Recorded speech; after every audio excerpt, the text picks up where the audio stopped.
पर मैं इरफान खान से कम नहीं मानता था। इस बार बोला कि मैं अगली बार जब भी शो होगा तो मैं पहले कुंडलियां मैच करवाऊंगा। रोटी पकने में जी हल्का हल्का कॉन्फिडेंस मुझे नटरंग से मिला, क्योंकि मैंने यहाँ पे लोगों को ऑटोग्राफ दिए हैं। अब आपकी एज क्या होगी जी? ये छोड़ो यार। तो हमने ये सोचा कि अगर यहाँ से पास आउट होने के बाद हम लोग हिंदी इंडस्ट्री में जाएंगे। शाहरुख खान ने जो अपनी एक्टिंग की शुरुआत जो की थी वो बैरी जॉन के क्या है, कहाँ किसके साथ आपने अंडरस्टैंडिंग बनाई हुई है? अंडरस्टैंडिंग मेरी ऊपर वाले के साथ है। ये थे वर्मा जी जिन्होंने थे नहीं है। Hello guys, you are watching the chat box में आपका स्वागत है। मैं हूं आपका होस्ट और दोस्त बोलते शिवमजीत सिंह। तो गाइस मैं सच बताऊं तो आज ना मेरा ये कुछ ही जो मैं इंट्रो दे रहा हूँ, कोई इंट्रो देने का कोई मन नहीं है मेरा, बट देना पड़ता है यार, क्या करूँ, बॉस नहीं तो निकाल देगा हमें, क्योंकि आज हमारे बॉस आए हैं। तो बॉस की तरह मैं कह रहा हूँ, कैमरा घुमा दीजिए, ये हमारे बॉस हैं। हमारे क्या सभी के बॉस हैं ये जम्मू में एकमात्र हमारे साथ तो चलो भाई वाला रिश्ता है, इधर एज ए भाई नहीं आए, एज ए टैलेंट आए हैं। इनके पास इतना मतलब इतना ज़्यादा टैलेंट है कि मेरी उंगलियां कम पड़ जाएगी इनके टैलेंट गिनवाते। मैं एक सिंपल सा करवा देता हूँ। ये एक ऐसे आर्टिस्ट है जिनमें हर एक आर्ट, कोई आर्ट इनसे दूर नहीं रही। क्या वो राइटिंग ला लो, क्या वो डायरेक्शन ला लो, क्या वो एज एन एक्टर लगा लो, स्टेज पे परफॉर्म करना। ये पोइट भी है, ये राइटर भी है, ये गाने भी लिखते हैं, ये नाटक भी करवाते हैं, ये नाटक करते भी हैं। वर्मा जी आप क्या नहीं करते, पहले ये बताइए। मैं कोशिश करता हूँ यार, मैं क्या नहीं करता हूँ इसके बारे में तो सीरियसली मुझे भी सोचना पड़ेगा, लेकिन हाँ मैं जो करता हूँ उसमें कोशिश करता हूँ। कोशिश करता हूँ। और आपने ऐसी कोशिश कर दी है कि मैं भी दंग हूँ यार। इनको ना, इनका एक बारी एनएसडी में, एनएसडी जिसको पता है, एक्टर्स को सभी को पता है कि एनएसडी क्या है, किस चिड़िया का नाम है एनएसडी। तो एनएसडी में ये ना एक बारी क्या हुआ था, एनएसडी एक किस्सा सुनाओगे आप? हाँ वो किस्सा ये है कि मैं 2 बार मैंने उनके लिए ट्राई आउट किया था। नेशनल स्कूल ऑफ ड्रामा में एडमिशन लेने के लिए। तो मैं दोनों बार रिजेक्ट हो गया। तो पहली बार जब मैं भाग रहा था उस दौड़ में तो मैं अकेला ही था। अच्छा। और कोटा भी था, ओबीसी का कोटा था मेरे को। अच्छा। तो मेरे को जितने भी उधर के बाकी के ग्रुप के लोग थे वो मुझे कहते थे कि तू अकेला ही दौड़ रहा है इस ग्रुप में, तो तेरी एडमिशन तो पक्की है। तो उन्होंने निकाल दिया। तो मुझे ऐसा लगा कि मेरे को शायद एक्सपीरियंस नहीं है, तो शायद एक बार फिर से ट्राई आउट करूँगा तो फिर हो जाएगा। लेकिन दूसरी बार उन्होंने फिर निकाल दिया। फिर ऑब्वियसली झटका लग गया था एकदम से कि पहली बार तो चलो ठीक है, दूसरी बार जब निकाल दिया तो बड़ा झटका लगा। एंड सडनली एक थोड़ा सा गैप आया और फिर मैं वहाँ पे एज अ राइटर वहाँ पर मुझे खेला जा रहा था। मतलब जहाँ पढ़ने की मेरी इच्छा थी वहाँ बच्चों को मेरा पढ़ाया जा रहा था, लिखा हुआ चीज़ें पढ़ाई जा रही थी, और सेकेंड ईयर के बच्चे मेरा जब आपने अपना एनएसडी में आपने ट्राई दी थी, एज एन एक्टर दी थी, एज एन राइटर दी थी? मैं तब इस बात को क्लियर करने की कोशिश कर रहा था कि मेरे अंदर कोई राइटर है या नहीं है। अच्छा। क्योंकि मैं इस जद्दोजहद में था, क्योंकि मैं पोइट्री करना शुरू कर दिया था। गुलजार साहब का फैन था, और साहिल लुधियानवी, अमृता प्रीतम और बाकी जितने भी राइटर्स भी हैं, विजय तेंदुलकर, शंकर शेष या हेनरी गिब्सन, एंटनी चेकअप, जितने भी लोग हैं ना, कामू वामू, इन सबको पढ़ने की कोशिश की थी और ट्राई आउट कर रहे थे कि कुछ अपनी तरफ से भी लिखा जाए और कुछ क्रिएट किया जाए। तो मैंने सोचा था कि मैं वहाँ पे जाके अपने आप को थोड़ा सा पॉलिश कर पाऊंगा और मुझे पता चल जाएगा कि क्या डायमेंशंस रहती हैं, क्या रूल्स एंड रेगुलेशंस रहते हैं, किस तरीके से क्राफ्ट जो सीखने की वो उसके लिए मैं सोच रहा था। बट नहीं हुआ, तो बड़ा अफसोस हुआ। फिर उसके बाद मुंबई यूनिवर्सिटी में एडमिशन हो गया। फिर कुछ सालों के बाद नेशनल स्कूल ऑफ ड्रामा में नाटक हुआ। तो ये वो ड्रीम्स थे जो मैंने कभी नहीं देखे थे, और ऊपर वाले ने मेरे ऐसे बहुत सारे ड्रीम्स पूरे किए हैं, इनके बारे में मैं आई कांट इवन इमेजिन कि ये भी हो सकता है। एनएसडी में कब हुआ था नाटक आपका? एनएसडी में 2-3 साल पहले ही हुआ है। 2-3 साल पहले। तो 2 साल के बाद अब मैंने सुना पृथ्वी थिएटर में खेला जाता है। क्या माजरा क्या है, कोई अंदर का कुछ मतलब लिंक है कोई, यहाँ पे नाटक में इतना दम है कि नहीं यार, कि मतलब क्या है ये सिस्टम, क्या है, कहाँ किसके साथ आपने अंडरस्टैंडिंग बनाई हुई है? अंडरस्टैंडिंग मेरी ऊपर वाले के साथ है। ऊपर वाले तो मैंने एक बड़ी पहले शेर लिखा था कि दिन को रात, रात को दिन नहीं कहते, कहने वाले सच्ची बात को झूठी नहीं कहते, अपने मुंह से बतानी पड़ जाए दोस्त, ऐसी तरक्की को तरक्की नहीं कहते। तो मेरा जवाब ऊपर वाला देता है। मैं सिर्फ काम करने में कोशिश करता हूँ कि मैं अपनी तरफ से काम करूँ, और मुझे ऐसा लगता है कि अगर आप उस शिद्दत के साथ लगे हुए हो तो प्रभु श्री राम किसी न किसी रूप में आके आपको पहुँचा ही देते हैं। तो ये पृथ्वी थिएटर तो मतलब एक तो यार जो लोग एक्टर होते हैं उनका पृथ्वी थिएटर में नाटक होना एक सपना होता है कि यार कि मेरा एक बारी नाटक हो जाए, मैं एक साइड रोल हो जाऊँ, मैं बैक स्टेज भी काम कर लूँ। ये एक जो भी थिएटर एक्टर होता है, कोई भी एक्टर होता है, उसका एक सपना होता है चल मुझे बैक ऑन स्टेज नहीं मिल रहा काम, बैक स्टेज ही मैं थोड़ा काम कर लूँ तो बहुत बड़ी बात है। बट इनका तो नाटक ही खेला गया वहाँ पर। अभी उसके बाद खेला नहीं गया, 16 तारीख को शो है उसका। 16 तारीख को 16 तारीख को शो है और मतलब खेला जा रहा है। हाँ खेला जा रहा है 16 तारीख को। और मेरी जूनियर है किरण पावस्कर, जूनियर वूनियर तो मैं मानता नहीं हूँ, मेरी बहुत अच्छी दोस्त है और हम दोनों की ये ट्रेजेडी रही है कि हम दोनों कभी भी एक साथ स्टेज पे नहीं रहे हैं। हम लोगों ने बहुत सारे नाटक किए हैं। उसका जो पहला नाटक था अंधा युग, उसका म्यूजिक भी मैंने किया था। हम लोग नहीं साथ में नहीं थे। उसके बाद उरुभंगम नाटक कर रहे थे हम लोग, इंडोनेशिया और 2-3 कंट्रीज में हम लोग ट्रैवल करने वाले थे। तो फिर कोविड आ गया तो फिर मुझे वापस आना पड़ा। अब जैसे ये नाटक था, इसका पहला शो इन्होंने पुणे यूनिवर्सिटी में किया, मुझे वहाँ पे बुलाया, मैं वहाँ पे भी नहीं पहुँच पाया किसी कारणवश। अभी भी मैं नहीं जा पा रहा हूँ किसी कारणवश। तो ये हम दोनों में, मैंने उसको इस बार बोला कि मैं अगली बार जब भी शो होगा तो मैं पहले कुंडलियाँ मैच करवाऊंगा। तो कुंडली मैच करवाने की बात चल रही है। नहीं, उनकी शादी हो चुकी है भाई, ऐसे मत बोलो। मतलब ये नाटक की कुंडलियाँ मिलाने की बात चल रही है। तो मैं एक चीज और पूछूंगा कि आपका इंस्टीट्यूट ऑफ बैरीजॉन इंस्टीट्यूट में भी आपका नाटक खेला गया? हाँ, मतलब वो तो एकदम, बैरीजॉन के बारे में अगर किसी को नहीं पता तो मैं आपको बता देता हूँ कि शाहरुख खान ने जो अपनी एक्टिंग की शुरुआत जो की थी वो बैरीजॉन के एक्टिंग स्कूल से की थी। और एक ड्रीम होता है बैरीजॉन के स्कूल में एज एन एक्टर काम करना या वहाँ से पढ़ाई करना या उनके साथ इंटरेक्शन ही हो जाए। तो मेरा एक दोस्त है लक्षिंदर, तो उसने मुझे फ़ोन किया कि मैं ऐसे ऐसे एक प्रोडक्शन करने जा रहा हूँ, तो मैं आपका स्क्रिप्ट करना चाहता हूँ। तो मैं बहुत ज़्यादा कंफ्यूज था क्योंकि मैं अभी भी अपने आप को उस तरीके से नहीं देख पा रहा हूँ। मैं एक स्ट्रगलिंग फेज में हूँ या लर्निंग फेज में हूँ जहाँ पे मैं अपने आप पे बहुत सारे सवाल हैं कि यार मैं अच्छा लिखता हूँ कि नहीं लिखता हूँ। बट इस तरीके से जब जैसे किरण पावस्कर ने मुझ पर ट्रस्ट किया है या अलक्षिंदर ने मेरे पे ट्रस्ट किया या जिसने मेरे पे सबसे पहले ट्रस्ट दिखाया Vijay Kenkre sir, oh my God, ये जर्नी जहाँ से शुरू हुई है, मैं विजय केंकरे सर का जितना भी शुक्रिया करूँ उतना कम है क्योंकि ये आज की डेट में ये नाटक ट्रैवल कर रहा है ऑल बिकॉज ऑफ हिम। मतलब ये नाटक को आपने अडेप्ट करने की कब सोची? मैं मुंबई यूनिवर्सिटी में पढ़ रहा था और हमारा फाइनल ईयर था। अच्छा। और हमारा मराठी में नाटक कर रहे थे, घड़िया अपना गाँव बरा। अच्छा। तो उसका जब वो नाटक कर रहे थे तो हमारा लास्ट ईयर था, फाइनल ईयर था और हम लोग हिंदी थे। तो हमने ये सोचा कि अगर यहाँ से पास आउट होने के बाद हम लोग हिंदी इंडस्ट्री में जाएंगे, वहाँ पे जाके काम करेंगे, तो मराठी हमको उतना ज़्यादा कंफर्टेबल नहीं रहेगा। तो हमने सिंपल बात की, तो सर ने कहा कि अगर आपकी टीम में कोई राइटर है तो ट्राई आउट करो और लिख लो।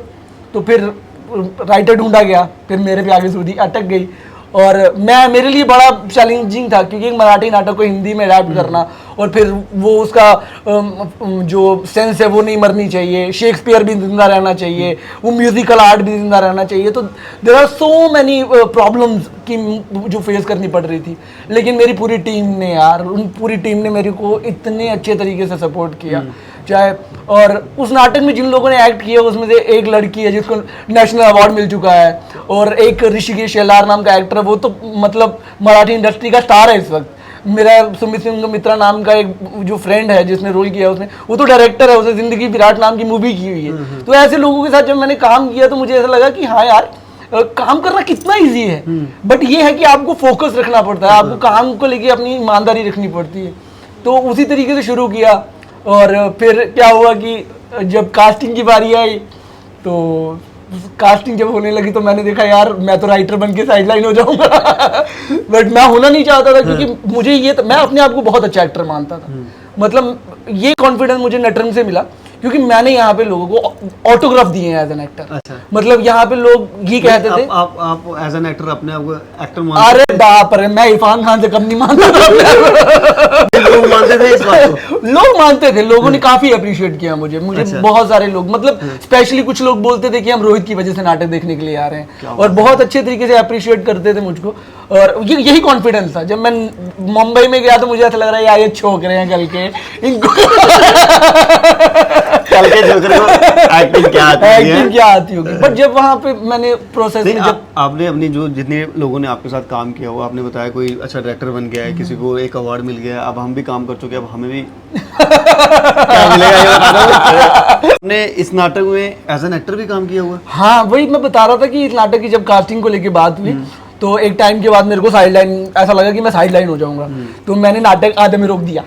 मैंने सर को बोला सर ये नाटक मैं तब कंप्लीट करूंगा जब तक मुझे रोल नहीं मिलेगा। तो उन्होंने मुझसे पूछा कि तू कौन सा रोल करना चाहता, तो मैंने बोला ये सेकंड मेन लीड है, जो एक्टर के साथ जो दूसरा करेक्टर है शाम का, वो मैं करना चाहता हूँ। तो मैंने उसके लिए बाकायदा ऑडिशन दिया, मैंने प्रॉपर तरीके से जिस तरीके से पूरी मेहनत करके।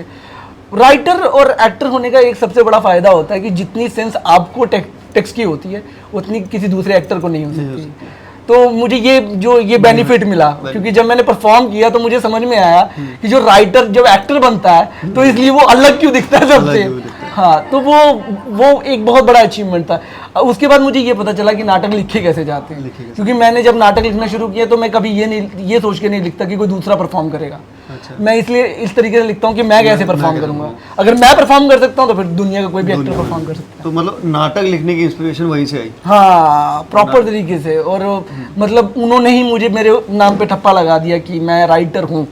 हाँ, मतलब एकेडमी वालों ने, मेरी तो बुक पब्लिश होने वाली थी। अच्छा। वो तो किसी कारणवश उन्होंने कुछ हो गया। तो इस नाटक में कुछ गाना भी है कुछ? हाँ, इस नाटक के गाने थे, इस नाटक के जितने भी गाने थे मराठी में, वो मैंने हिंदी में ट्रांसलेट किए। और बाद में जो मैंने हिंदी में गाने लिखे थे वो बाद में मराठी में ट्रांसलेट हुए। और ये अचीवमेंट यार, ये किसी भी आदमी के लिए बहुत बड़ी अचीवमेंट होती है कि आपको मल्टीलिंगुअल फॉर्म में आपको खेला जा रहा है। तो उसमें गाना था जो क्लाइमेक्स में मैंने लिखा था कि ये दुनिया एक रंगमंच, हम सब हैं यहाँ किरदार।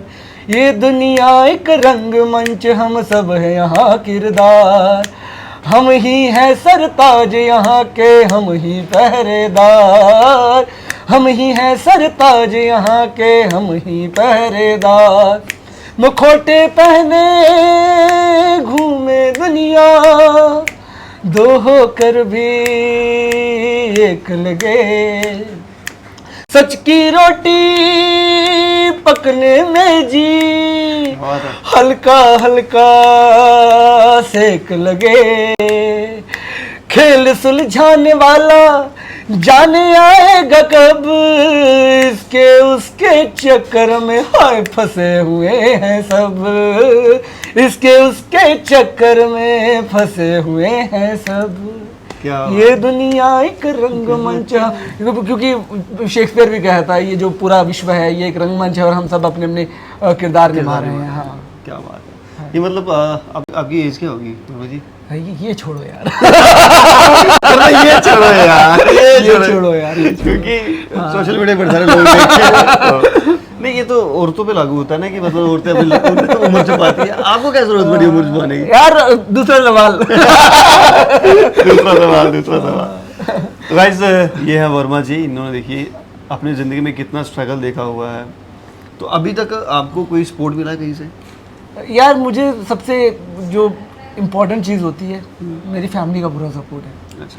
मेरे फैमिली की तरफ से मुझे कभी किसी उस तरीके का बर्डन नहीं है। मुझे लगता है वही सबसे ज़्यादा ज़रूरी है। मतलब माँ बाप अगर आपको समझ रहे हैं कि आप जो कर रहे हो वो मतलब वो कितना आपके लिए ज़रूरी है, आपकी ज़िंदा रहने के लिए कितना ज़रूरी है, वो सबसे ज़्यादा ज़रूरी है। मतलब अगर एक आर्टिस्ट को अगर उसके माँ बाप समझ रहे हैं, सोसाइटी फिर भी कहीं ना कहीं आपको डिमोटिवेट करेगी, आपको कहीं ना कहीं से कुछ ना कुछ करेगी, बट माँ बाप जो है ना वो आपको देखते हैं, वो वही एक आपकी मोटिवेशन का सोर्स रहता है ना।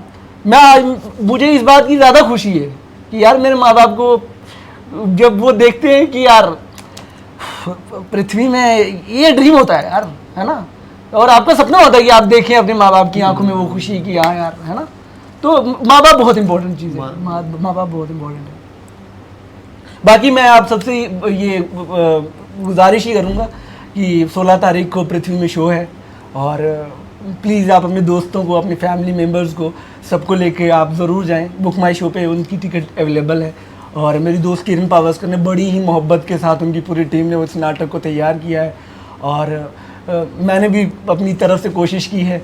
तो आप जाएं और उसको देखें और मुझे भी कमेंट करके बताएं और मैं आपके रिव्यू का भी इंतज़ार करूँगा। थैंक यू सो मच आपका भी। मैंने और ये भी सुना कि आप पर्सनल ट्रेनिंग भी देते हो एज एन एक्टर, ये सच है? हाँ, पर्सनल ट्रेनिंग देता हूँ। देते हो? तो फिर बता दो अपना कोई कॉन्टैक्ट नंबर दे दो लोगों को कि आपसे लोग। मेरा कॉन्टैक्ट नंबर शिवम, आप चैटर बॉक्स का मैं मेंबर भी हूँ, ये मेरी फैमिली है। मैं मुझे बड़ी खुशी होती है कि मैं पूरे गर्व के साथ कह सकता हूँ कि मैं इस फैमिली का मेंबर हूँ। आपको अगर मुझसे मिलना है या मुझसे कांटेक्ट करना है तो आप इनसे बात कर सकते हैं, आप इनको मैसेज कर सकते हैं, आप इस वीडियो के बीच कमेंट कर सकते हैं, तो आपको नंबर मिल जाएगा। तो इतना इजी है, इतना इजी है। तो गाइस ये हैं वर्मा जी, जिन्होंने ज़िंदगी में इतना कुछ किया हुआ है, फिर भी हमारे साथ काम कर रहे हैं यार। हम छोटे लोगों के साथ काम कर रहे हैं। कभी हमें कभी भी ज़रूरत पड़े यार रोहित भैया, यार तो हम फंस चुके हैं यार थोड़ा एक स्क्रिप्टिंग में कुछ, क्योंकि हमारा स्क्रिप्टिंग में हैंड नहीं है।